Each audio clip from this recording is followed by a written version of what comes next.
what I think is underhyped probably at the general business level is the relentless experimentation and very real drive for people to become more efficient, to find new ways to do the same with less or do much more with the same, for new business models to get unlocked, for people to turn what had been a sort of liability or a cost into a resource. I'm speaking very kind of hand wavy and glib here, but I think y'all know what I mean, is that it is these kinds of market conditions that allow new discontinuities to emerge in terms of what people think is possible.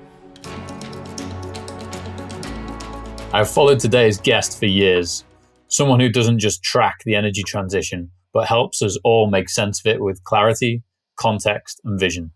Nat Bullard is a writer, analyst, and strategic advisor whose work has shaped how investors, executives, and policymakers approach the future of energy, climate, and capital. Nat is now the co-founder of Halcyon, a new energy intelligence and information platform, and he advises leading organizations like Ember and Arcadia. You may also know him from his influential decarbonization decks and his long tenure at Bloomberg NEF, where he became one of the most respected voices translating energy complexity into actionable insights. What I value most about Nat is that he doesn't just look at solar panels or EVs in isolation. He sees the entire system and how change ripples through it. In today's conversation, we dig into Nat's expertise, how we provide leaders with access to usable data, what the latest policy shifts mean for the market, and why this is such a pivotal time for business leaders to act. If you're thinking about how to position your company for the future of energy, this is one episode you do not want to miss. So let's get into it. Nat, welcome to the show. It's a pleasure to have you on. Super excited for this discussion. And to kick us off, what are you passionate about? Delighted to be here. Thank you both for having me. What am I passionate about? I'm passionate about making information as accessible as possible with the highest possible fidelity and the highest possible velocity so that people can make the decisions that they need to make as quickly and as usefully as possible. Now, to be a little bit less glib about that, that's very grand and sort of general, but the world that I've been working in now for almost 2 decades is just energy. And within that, it's been traditionally just sort of what we would call first alternative energy, then renewable energy, then clean tech, then climate tech, then whatever iteration we're into now. But basically a very rich, complex, multivariate environment that is always in need of better data, better heuristics for helping us understand that data, and a better sense of speed, because we have a lot of competing priorities in building infrastructure today, and one big priority to my mind, which is get a lot of clean things done as quickly as we can. Yeah, love it. And I've heard you describe yourself as an energy analyst and observer. Like, where does that come from? Like, where do you think in your background does that? Like, what was your personal experience? When did you realize that you wanted to be more on the analytics side, maybe versus the business decision making side? It's a fair question because it is a particular lane to be in, and it's one I've been in for quite a while. I think that probably from childhood, I enjoyed a sense of creating order out of disorder, and applying systems to thinking about this, that, and the other. I you'll be shocked to learn, both of you, that of course I loved dinosaurs as a kid. But what fascinated me most about it was probably the taxonomy, the naming, the conventions, the way that they grouped together, the way that they branched out. I was actually, and this is probably not that well known for your audience, I was an art history major as an undergraduate. And what I enjoyed about that was the constant process of determining where things fit in chronology and space and time in the physical world, but B, how things related to each other, how we got from one to the next, how you got from this style to the other, how you got from one genre to the next. And I was always interested in the sort of the informational aspect of thinking about this sort of information.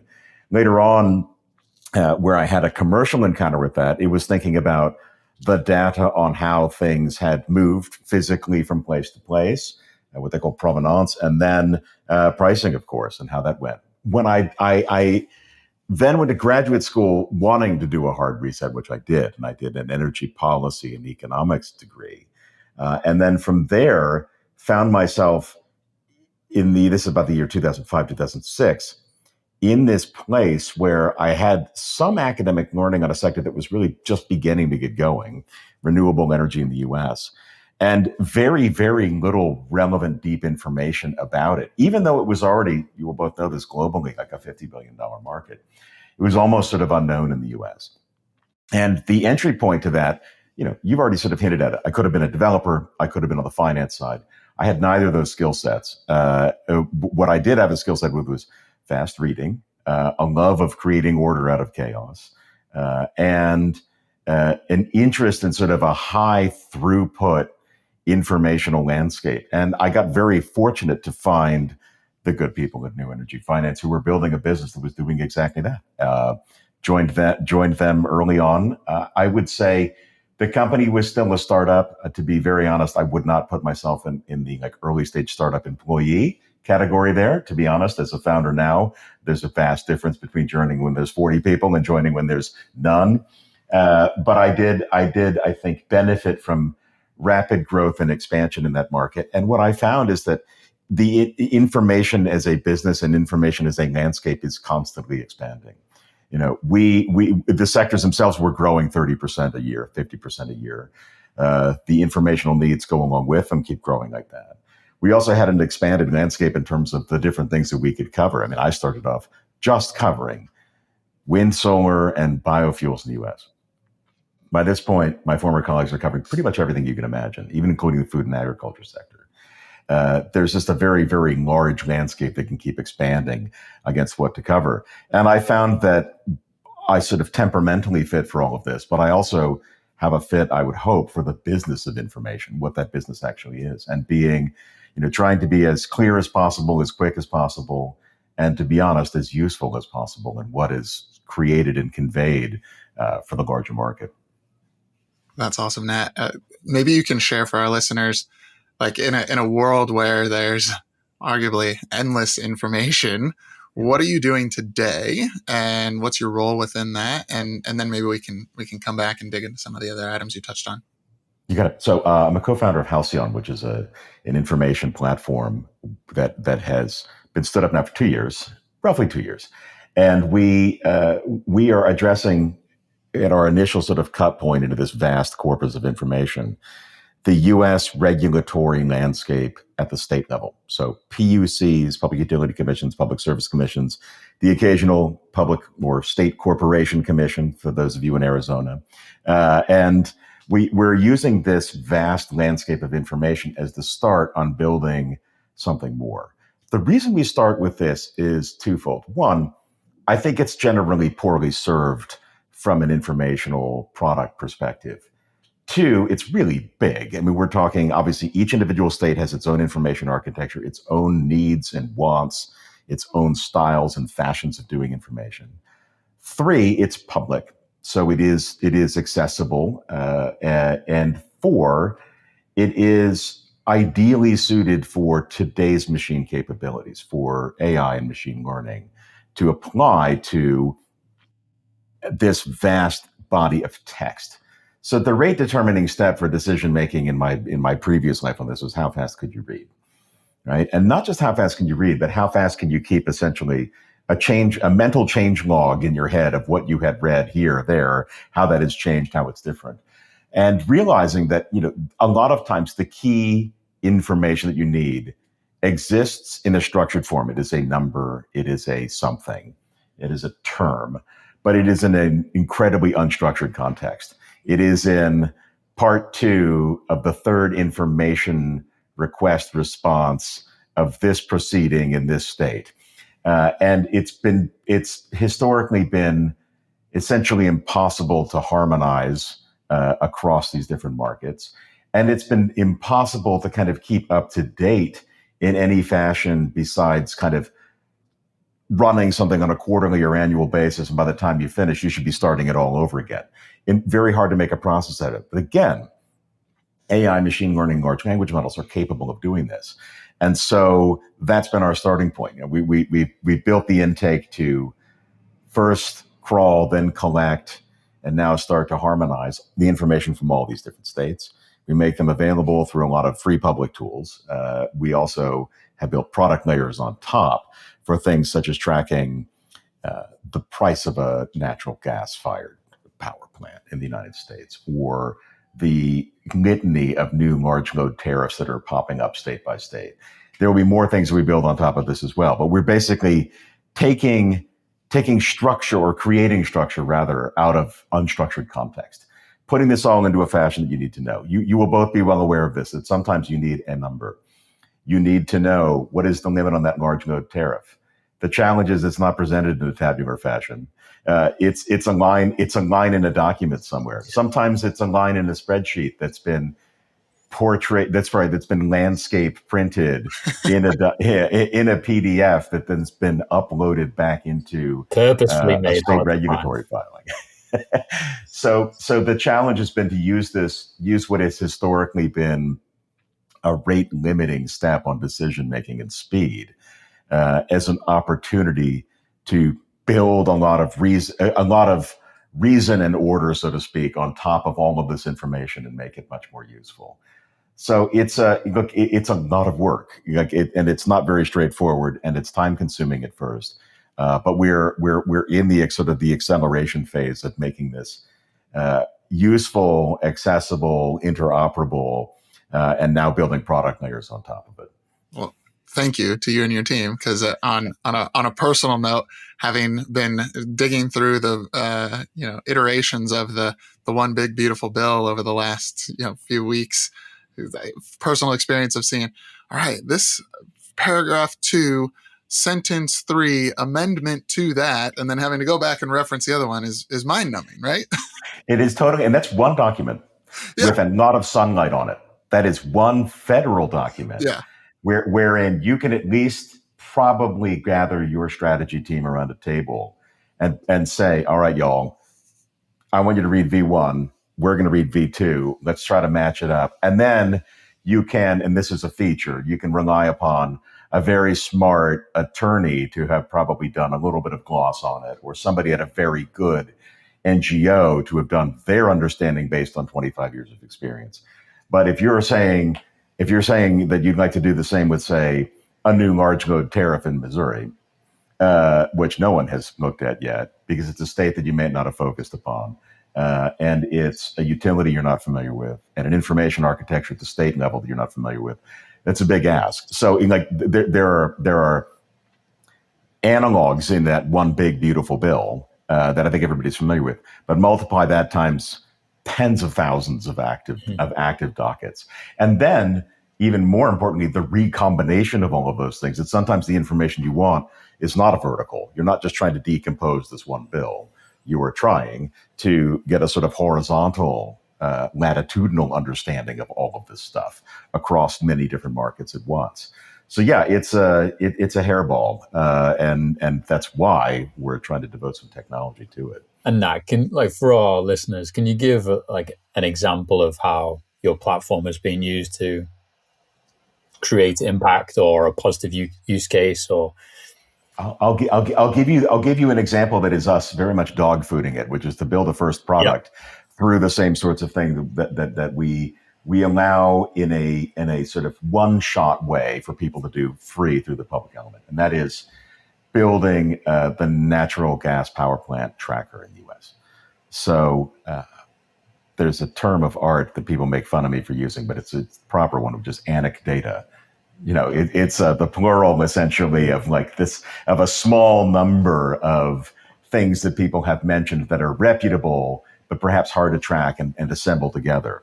And that is sort of the landscape in which today's understanding of the cost of a natural gas-fired power plant in the U.S. lives. You hear the CEO of NextEra at CERAWeek say, it's $2,400 a kilowatt now. It's double what it used to be, or it's 3 times what it was 10 years ago, or pick your comparator here. Yep. And that number is both reputable when it's coming from somebody who knows it better than anybody, but it's also point in time, and it's also while reputable, maybe not something that you're going to take to your investment committee. You maybe don't want to go and say, I'm going to go and raise $500 million based on this cost reference that is what somebody said at a conference. And what we realized is that we have better data on this. The EIA publishes a list of plants that it has identified through its tracking process, which of course is very good. But upstream of that, at the state level, you have all kinds of early on filings of intention to build something. Some of them are their certificate of public convenience and necessity. Some are just essentially a statement of intent. And in the course of beginning these processes at the state level, you start to get all kinds of information provided. Cost information, EPC, contract structuring, things like that. There is a lot of redaction, but there's also a lot of cross-referencing between different kinds of filings. And what we realize is that we can use this to build a live database that tracks not only what's planned right now, but the change log of these things as they go over time. New projects being added, things getting approved, timelines getting blown out, budgets getting blown up, all that kind of thing. And what we realize is, again, sort of like the unstructured nature of this is that it's buried in a document somewhere. The structured process is to put it into a very familiar tabular fashion that any listener out there will know what it looks like, but to make it more useful. And to the NextEra CEO's credit, his number, $2,400 a kilowatt hour, sounds pretty good. So as of right now, in our latest turn from last month, we see the pricing somewhere around $2,230, $2,240 per kilowatt in 2031. So this is a way of getting from that anecdata, use or important, but not necessarily that useful, towards something that does plug into thought processes.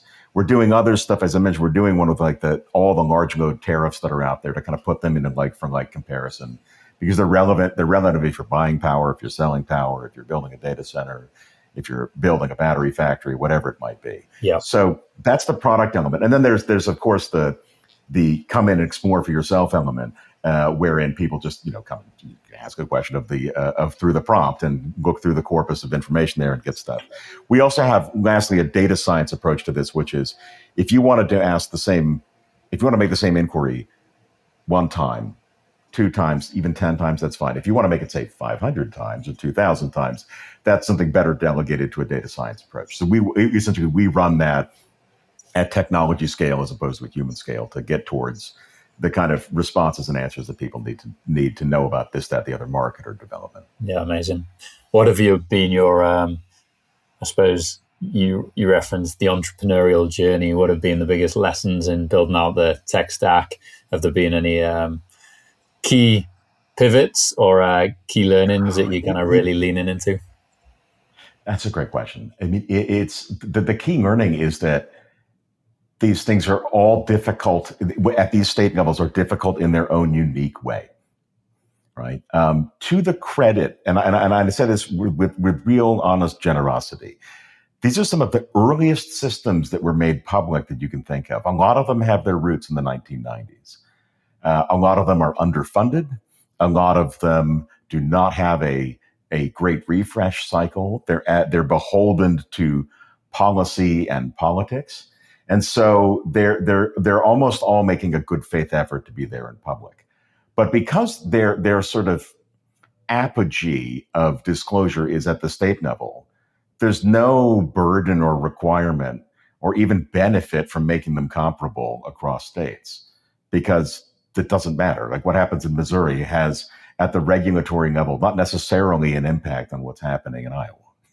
And so they operate all separately, and you have to approach them obviously with the hope that a lot of what you've learned from one place can go to another, but also with the realization that you may need to build a completely different set of processes to get one state versus the other. Mm-hmm. So it's not something that sort of is like going to the FERC website and just pulling down XML files. Right. And I don't know that it's necessarily something that's going to happen at these states anytime soon. I'll give you one anecdote again that you might enjoy that gives you a sense of this, which is early on, and I think a lot of people go through this journey, is why aren't these things better? Why are these big states with budgets not better at this stuff? And I remember, well, I'll give you two anecdotes here. The first one is one state wherein an official of one of these states in one of these regulatory roles said, I love what y'all are doing. We would love to do this ourselves, but listen, we just stopped requiring wet signatures a few years ago. Okay, like that's the speed that we're working at. Another state, which I won't name because I want to be nice, will batch its documents in 100-page chunks and then upload them, generally speaking, with at least the way we get them, in rank order of file size. So they might be sort of out of synchronous order within a particular docket.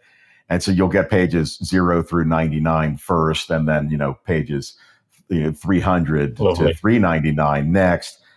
But I was trying to figure out why this was, and we have an advisor who said, oh, that's because 100 pages was the old physical scanner load limit. No way.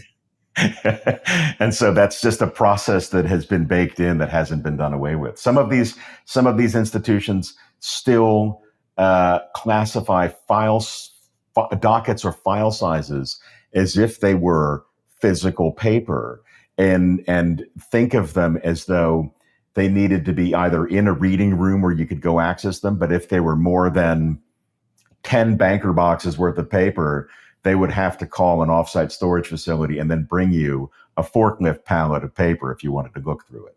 So we're dealing with legacy upon legacy, but you're also dealing with a world in which everything is public and available, just not friendly and not interoperable. Wow.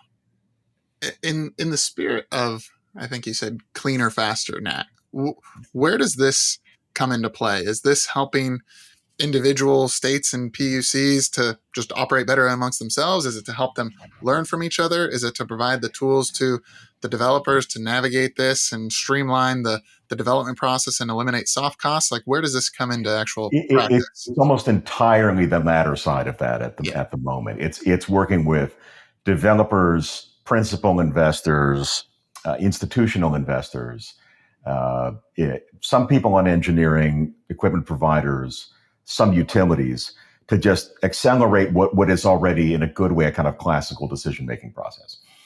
Getting to yes quicker in terms of the decisions that need to be made to allocate capital to or to implement a strategy. So it's, in that sense, I would say that it's doing something that's very well established, which is in a good way why we're able to get some traction to people quickly on it. Mostly, it's faster than doing this on your own. Mm-hmm. And it has a broader surface of doing it. So like you don't need to sort of, as you all will know, you don't need to kind of spin up a synthetic expert team on this state before you go in to go do something there, or try to get smart by tasking your smartest junior analyst for 3 months at looking at a set of policies in a policy landscape.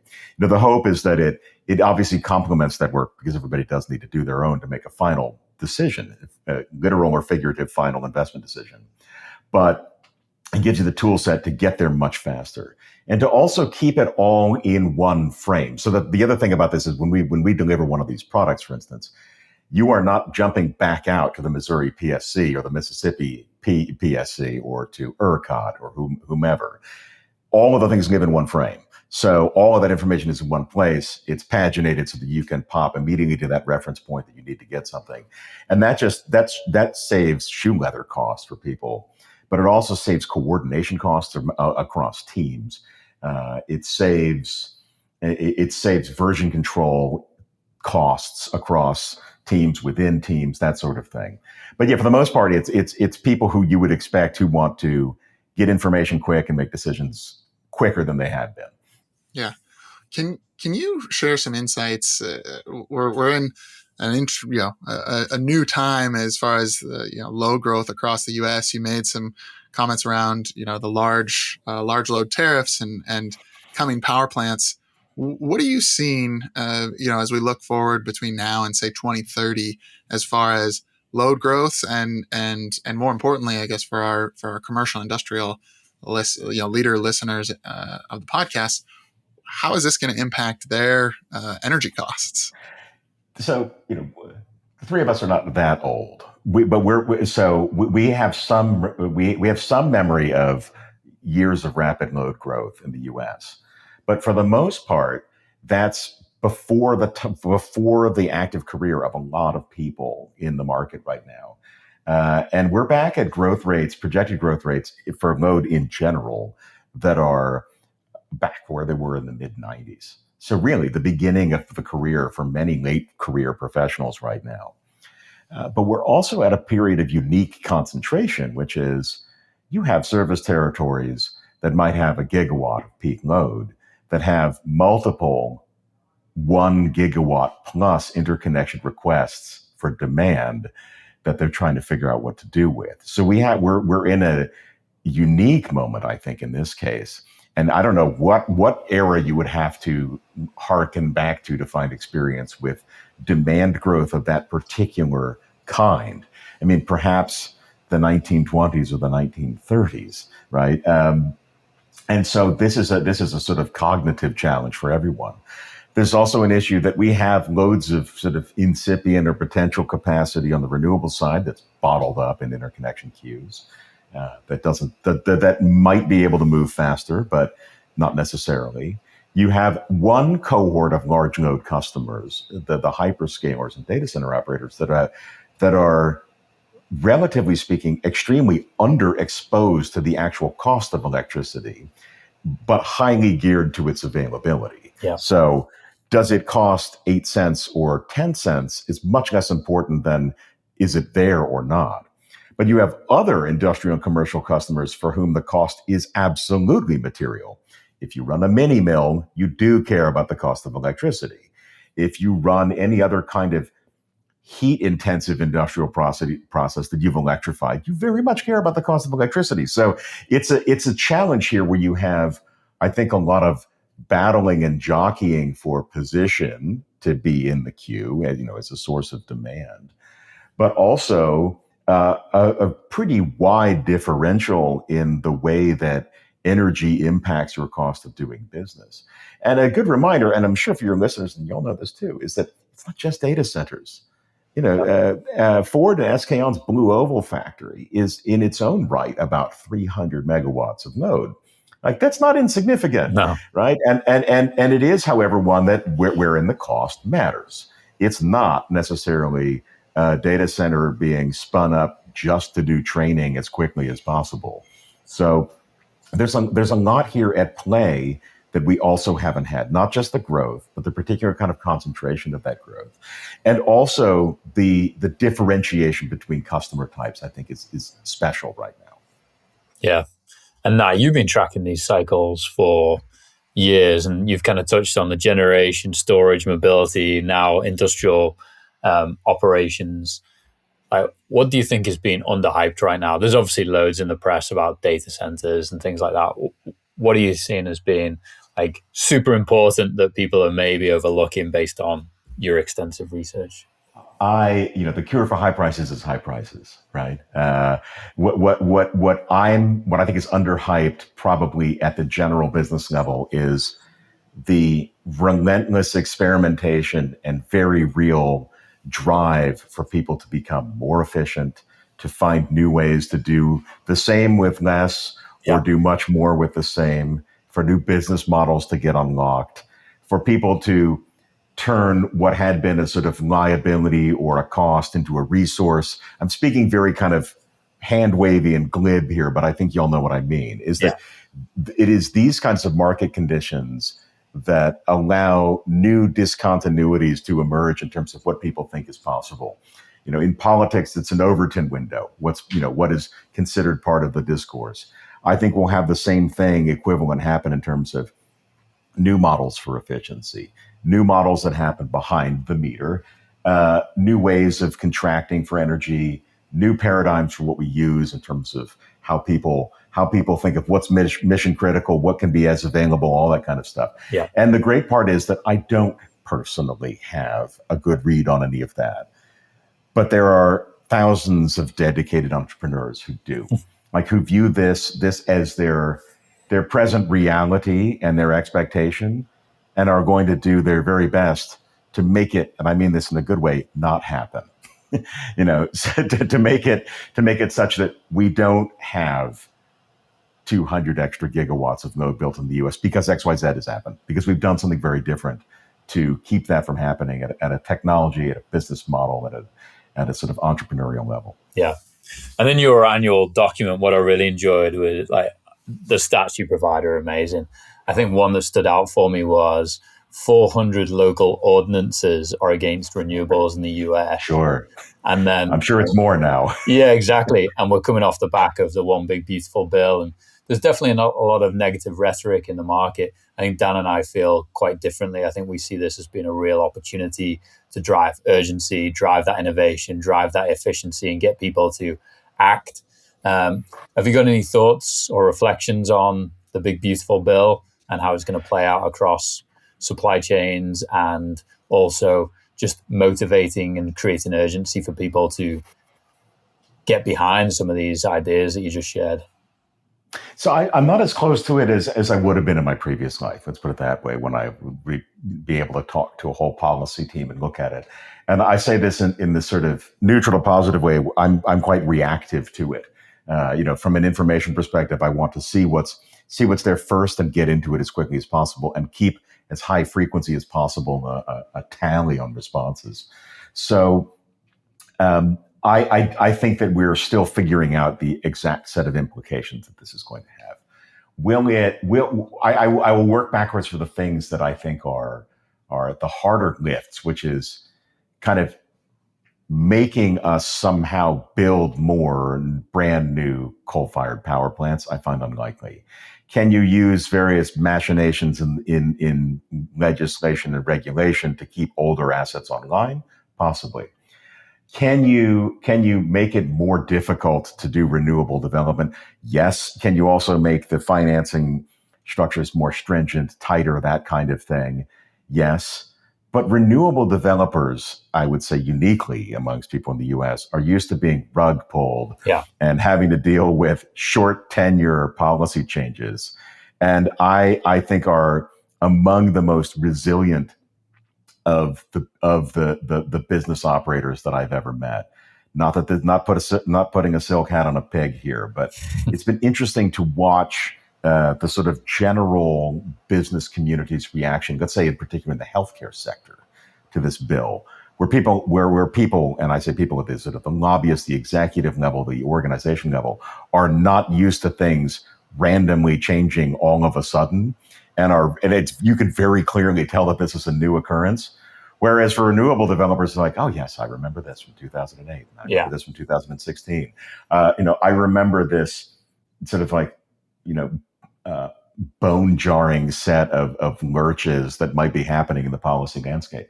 But what I will say too is, what's going to move the fastest still? It's still going to be solar and wind.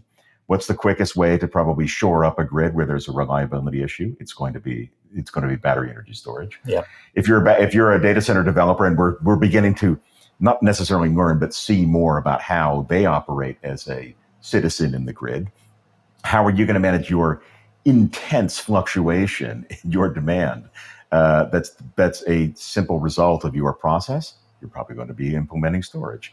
How are you going to most quickly energize something new? Well, if you have that capability, you might be buying reciprocating engines, but you might also be doing renewables. So I tend to believe that we'll see a lot of supple and innovative response from the sector. I'll leave you with a story on this that your listeners might find interesting. So, in my early BNEF days, I used to have colleagues from Europe come over for what I still think of as SPI, and I guess is now RE+. Yeah. Right? So it's usually somewhere in California. We were early days, and what I would tell them is like, come on over, like you need to see this landscape, get a sense for why I'm always complaining that the U.S. is not one market, it's actually 50. And a colleague of mine who had covered the Central European markets came over and he said, we have silly market mechanisms too, like overly generous feed-in tariffs that then blow up and whatever. Yours seem to be so much more complicated and so much more sort of legalistic by their nature. And he said, does this market have any sense of how much cost that imparts? Not the benefit, but the cost of having to do all of this. And I said, maybe if you were to get people candid, they might say something about it. And to which he added, he's like, if you wanted to make things really cheap, which is what we keep doing in Eastern Europe, is you give people an incentive and then you rip it away and you'll find out at what cost people can actually do stuff, right? And so, if we are indeed at the legit sunset of all of these different things, we will have two things. We'll have obviously financial benefits that have been washed away, perhaps permanently. But we will also have a cohort of soft costs that no one has been able to abstract away yet, no longer be there. And I think we'll find some unexpected daylight in that process in terms of what costs there are to arrange, to wrap, to negotiate, that have all been required by the nature of our support mechanisms. These things will be, if they are indeed gone, cost structures will be different. You hit the nail on the head. I mean, we see that in the C&I space, that there's opportunities to kill the soft costs that can more than make up for any losses to tax credits. I mean, I live in Singapore. I talk all the time with people in Australia. Australia is not a low labor cost market. And basically every time I talk to them, like, can you please explain to me how things cost so much more in California than they do in Australia? They're like, we have really expensive labor. Yeah, really. And I keep telling them the answers, and they seem mystified that the stickiness of planning, permission, paperwork, but also the costs of tax equity arrangement and every other thing go with. And they just say, they're like, listen, if we can make things cheap in Australia or Germany, surely you in California or Texas can figure this out for yourselves. Yeah. Well, so you touched on somewhere I was going to go is you live in Singapore. You may have a unique lens. I think one of the big parts of the One Big Beautiful Bill is to help protect American energy from foreign entities and specifically the supply chains associated with those. How do you see this shifting the supply chains for solar panels, inverters, battery cells, especially throughout the broader Southeast Asia? So in theory, I will say that any mechanism to sort of bring this capability into the U.S. would, I think, be very welcome by everyone. In particular, if it can happen at a cost point that is, within some buffer range of where things are right now, which I think should be theoretically possible. The challenge is that there's no durability in the landscape of policy and support to make that happen. And that's the biggest challenge, is that if you were to have like the clean overnight cost of setting up a transformer factory and immediately having things shipped from there into the US, from the US, within the US, I think it would be extremely welcome. Except that people don't know what the shape of the demand curve is going to be in the future, which makes it hard to expand. A. B, tariffs on every input means that actually the cost of everything you need for that, be it the particular type of grain-oriented steel you need for a transformer, or whatever piece of machine tooling you need, or whatever particular bearing or gear set you need for that machine tooling being tariffed, makes the cost of that operation go up so much that it's very challenging. So the issue, I think, is less around, are people interested in doing things in the US? Because I think legitimately everybody would be. It's a huge market and it's not going away. It's more the durability of the policy framework in which building would happen. If I'm going to build a factory, am I going to be tariffed on my intermediate goods tomorrow? And if I am, how am I going to be able to pass that on? It's why you find even industries that are in theory protected by tariffs, thanks to tariffs on the final goods that they create, are not able to compete right now because the intermediate goods that they need to make those final goods are being tariffed. Yeah. So that's the one thing. The other is that the structures in China and increasingly in Southeast Asia to do this kind of production are large. There's a lot of capability. There's very good supply chain and logistics. they're not just big, but they're generally pretty supple and pretty fast moving. And if you're making your on the margin rational decision, it still might make more sense to do that and pay a tariff than it does to sort of do something different and try to buy something that's produced and made in the U.S. And unfortunately, the biggest single driver here is uncertainty, and that has a way of introducing paralysis. When you have near-term uncertainty that then becomes long-term uncertainty, a landscape of uncertainty, how are you supposed to make capital allocation decisions around long-dated assets with a long productive life? Yeah. And just to follow on from that, before we jump into the power surge questions to round us out, I saw in your deck ESG had kind of peaked in 2021. I heard the term used in this last week. ESG is now economics, security, geopolitics. That's what it should stand for. And I think what we're all seeing is cost, energy availability, energy security is becoming super critical. What are your reflections on the way the sort of ESG landscape has shifted? So I think that a lot of these things, again, my Overton window point earlier, are very much a kind of artifact of 2020 and 2021, an era in which interest rates were very low, in which demand was suppressed thanks to COVID. I think it gave a more sort of expansive sense to people of what could fall into the domain of this, to be fair, somewhat poorly defined and not necessarily well correlated set of metrics for measuring companies. The reality has been that we've returned to growth, which obviously impacts the nature of what gets built, right? If everything is growing now, you're no longer eroding a sort of fossil fuel base in the energy sector. You're just building on top of it. Interest rates matter more than anything, and there's no abstracting that away. And also, you're in an uncertain policy landscape where also the governance element of companies might be under sort of less pressure to be clean and green than it used to be. But then, yes, so geopolitics is there, security is there, energy availability. I would add within that, as you said already, Garen, cost is really, really important. And so I feel like, again, the best of the people that we deal with are going to be pretty nimble and supple at matching that particular circumstance, but all in the service of doing what it is that they do best, which is build as quickly as possible at high quality, as clean as possible, and in as much volume as they can. Beautiful. Nat, this has been tremendously insightful, especially with the vast amounts of information and the arguably very chaotic rate at which it changes. Let's shift into the power surge round. Go for it. I'll kick us off with, if you could be any energy technology, what would it be and why?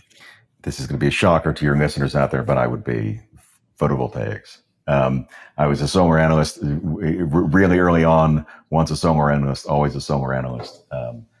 I would say fine grinding for incremental efficiencies over time. I have a real fondness for aggregating that, expanding that, and scaling it, and for being relentless. This is, as y'all will both appreciate.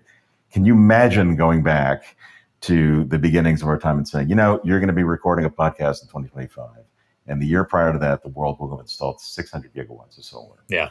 And not only that, without missing a beat, like without in any way stretching or straining a supply chain, without imposing an enormous tariff or tax or cost on anything, in many cases being the least expensive option of energy to be added anywhere.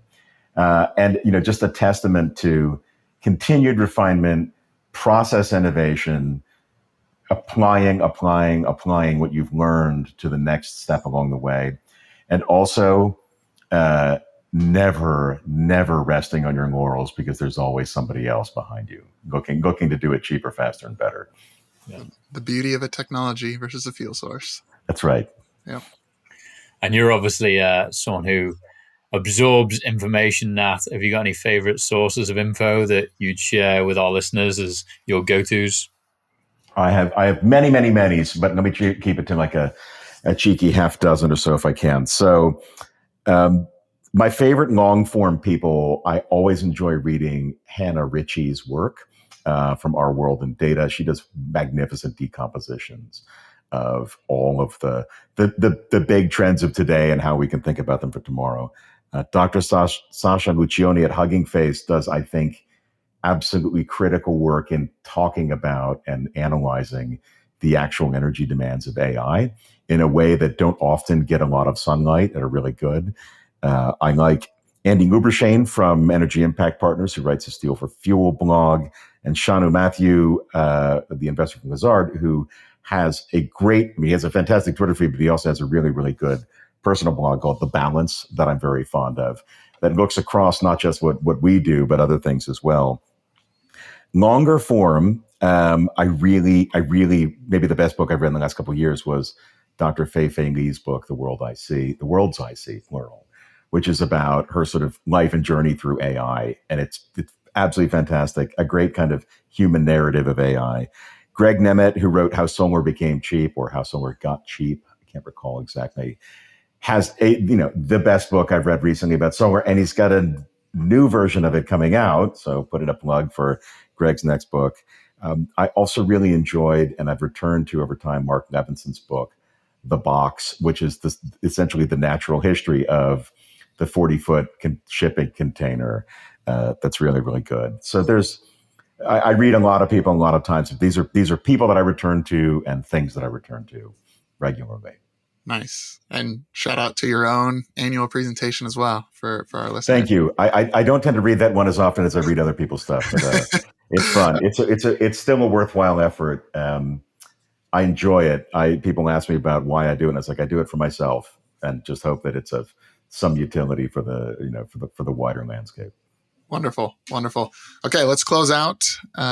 Please finish this statement, whether it's personally or professionally, in the context of the global energy future. In my life, I will have been successful when? I will have been successful when a large number of people understand their present moment better, and it helps them think more clearly about the future. Love it. Great way to finish us off, Nat. Really appreciate your work. Thanks for sharing all these data and insights that can actually drive informed decision making, because I think that's what's critical to our ongoing success. So thank you. I appreciate that. Thank you both. And I look forward to hearing this when it's live. Thank you, Nat. Thank you. Dan, so good. That was awesome. Nat's just clearly extremely well read and informed, but also trying to make it digestible for the others. I don't know if I've met someone else in the industry that came out of art history, which was fun to learn about. Yeah, that's great. And I think it's brilliant to have that, obviously US based original kind of mindset, and obviously still very well connected to the market here, but seeing the Singaporean and Southeast Asian angle as well, very unique perspective. Yeah, my biggest takeaway, and one that just we've been experiencing in a very big way over the last couple of years, but one that I don't see slowing down or changing anytime soon, is just the his focus, both on a personal level with his annual reports, but also within his business at Halcyon, is just making sense of the vast amounts of data that are rapidly changing, unstructured, and how do you make them digestible, actionable, and ones that can eliminate a lot of the inefficiencies that we see in our market. It's so well needed, but also something that probably wasn't possible even 5 years ago. But with the advancements in AI, make this really something that's critical to accelerating this whole market.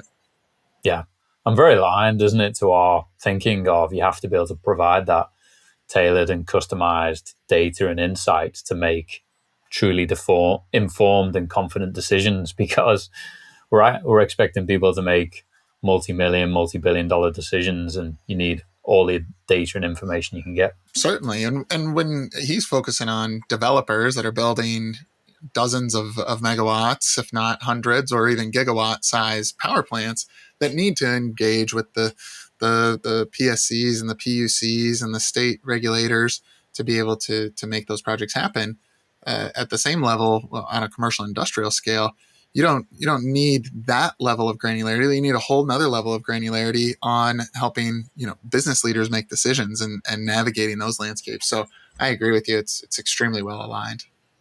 Yeah, and I think my big takeaway was the inevitability of it all, and economics and reality play out, don't they? I think I love that he touched on our industry has gone through many iterations in terms of policy support, ordinances against the industry, but it continues to grow at scale, and batteries and solar are certainly going to win out as being quick to deploy, super effective ways to build out a adaptable, flexible, agile, cost-effective and resilient grid. And I think that's kind of critical to everyone's success and not being kind of knocked back too far by some of these kind of recent updates. We need to remember too that what we're talking about here certainly on the solar and battery side is these are technologies, and the cost curves continue to come down. I've seen a couple things over the last week since the passing of the One Big Beautiful Bill of people making these just absolutely outlandish statements of solar is dead, and then someone chiming in from Europe or Southeast Asia saying, I'm sorry, solar's nowhere close to being dead. U.S. isn't the only market, and even in the U.S. it's not dead. Like, this is a bit hyperbole here, and so I think we're gonna continue to see this play out where economics win. We've seen it over the last couple of years in Texas within ERCOT, where solar and batteries is the lowest cost, and that's what's getting deployed, not because it's the right thing to do or the green thing to do or any other reason other than it's the most economical thing to do. Yeah, great, love it. Appreciate that. The discussion really, really insightful, and excited to follow Nat's work and see the next annual report. Definitely. All right, take care, Greg. Cheers. We receive a lot of questions from business leaders around the world wanting to learn more about the energy transition, what is possible, and where to start. So to help you stay informed and up to date on best practices, opportunities, risks, and success stories, we created an industry newsfeed at VECKTA.com/news with all our podcasts, blogs, and newsletter. Check it out and connect with Dan, myself, and the VECKTA team to learn more. Cheers and have a good one.